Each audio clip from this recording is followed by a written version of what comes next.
With 7 brothers and 18 male cousins, I grew up surrounded and protected by men. It's probably why I couldn't keep a date.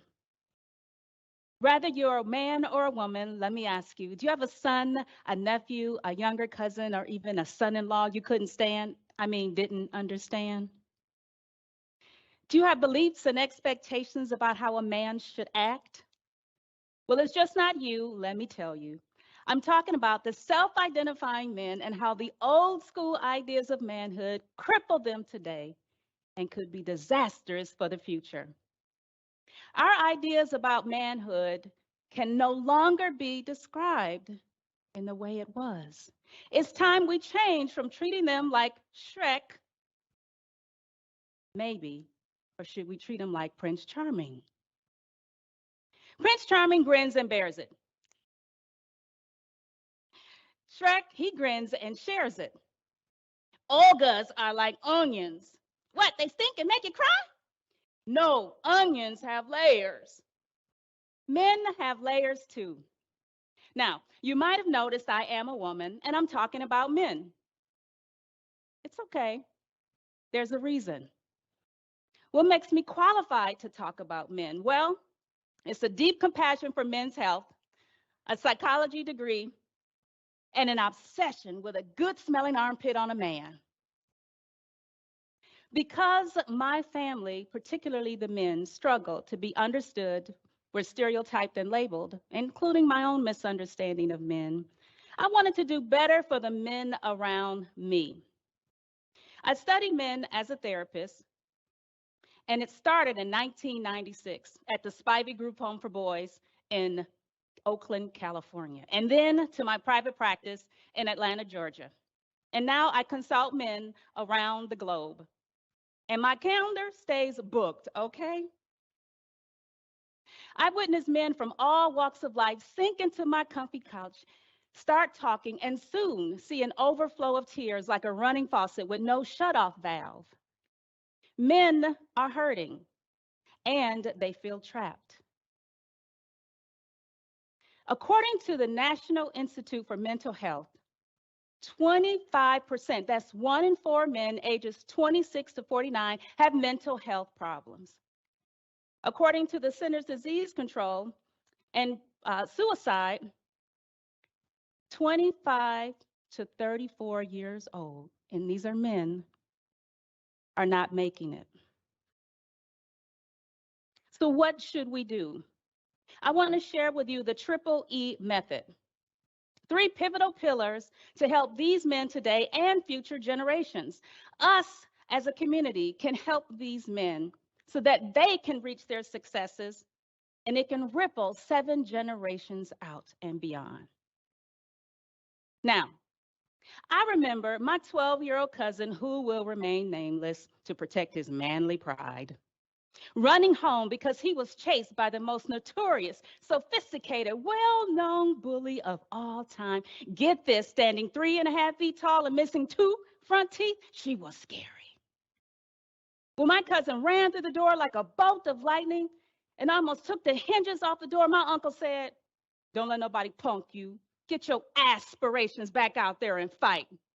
You need to grow some." Now, I remember thinking at age 7, grow some what? More hair? The ideology of a man is based on community, local government, federal, state mandates.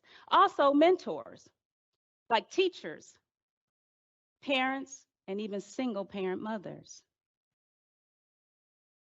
So this is what I would like to do. I want to introduce something that we can do for these young men, and it's called the triple E method. 3 pivotal pillars to help them move forward. Now, I am a member of a squad called Psychotherapists, and I want to share with you what we need to do. Step 1, engage. Marcus swings open my office door, and his bright eyes and complexion shines and gleams. He walks in. He's married with 2 children, and he begins talking right away without taking a breath. He notices my silence, and eventually he says in this high-pitched voice, "Do I talk too much?" And as a therapist, I can't tell him he talks too much. This is a talk therapy. So I say, "No, keep going. It's okay." He talked about his life, his pains, his frustrations, and being a man, and particularly his anger around being called effeminate, and that he is not a real man. As I listened to him, I noticed there wasn't anything wrong with Marcus. His environment did not embrace his uniqueness, his unique voice, the validity of what he had to say, and how he said it. According to Dr. Gandy, in his article, Exploring Identity and the Identification of Cyberspace, stereotypes shape opinions, and identity is shaped through the interactions with others, like a direct contact, which can hijack a person's self-development. So back to the prescription. To help men like Marcus, I suggest we have an open mind without labeling, criticizing, or judging, but leaning into interactions. Initiate a conversation and have a common ground, because there is something we can learn from this amazing individual. Marcus is not broken. How we see him is. Engage him. Step 2, empower.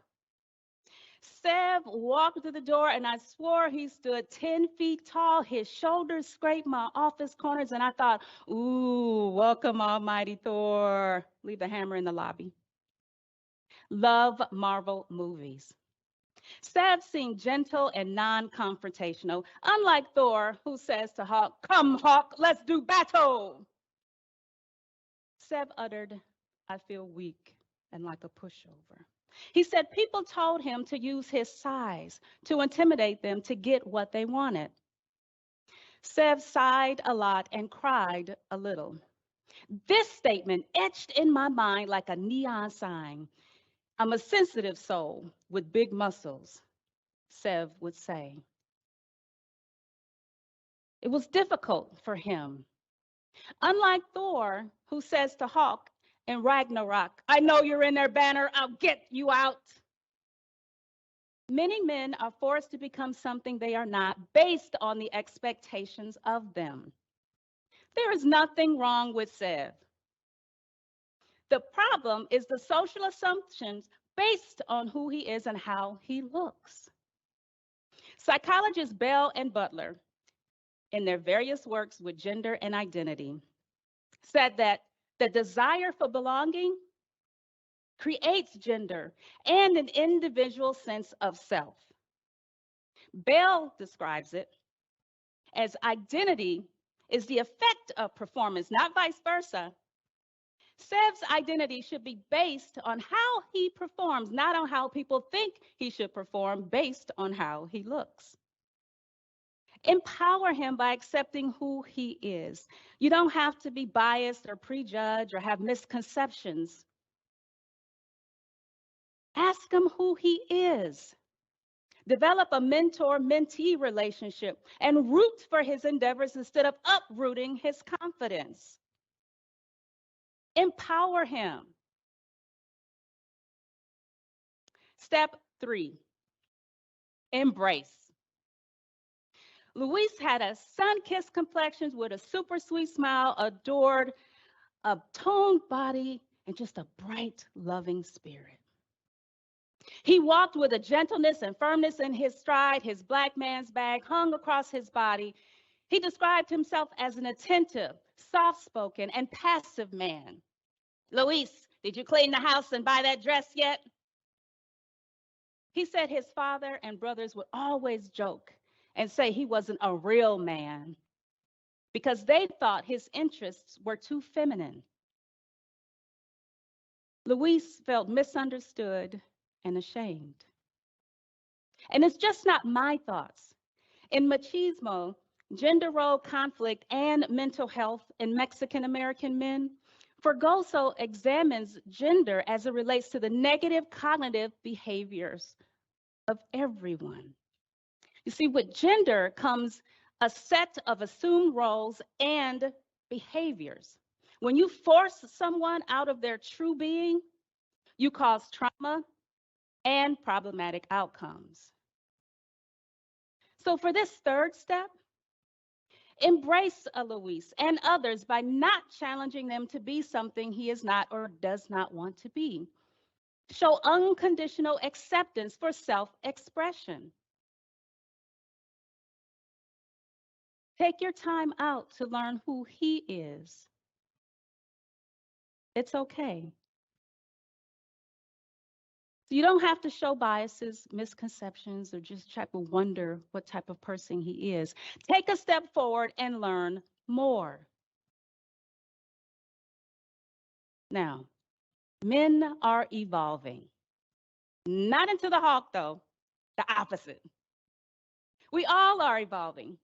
I changed how I treat men, and I invite you to change how you think about men, too.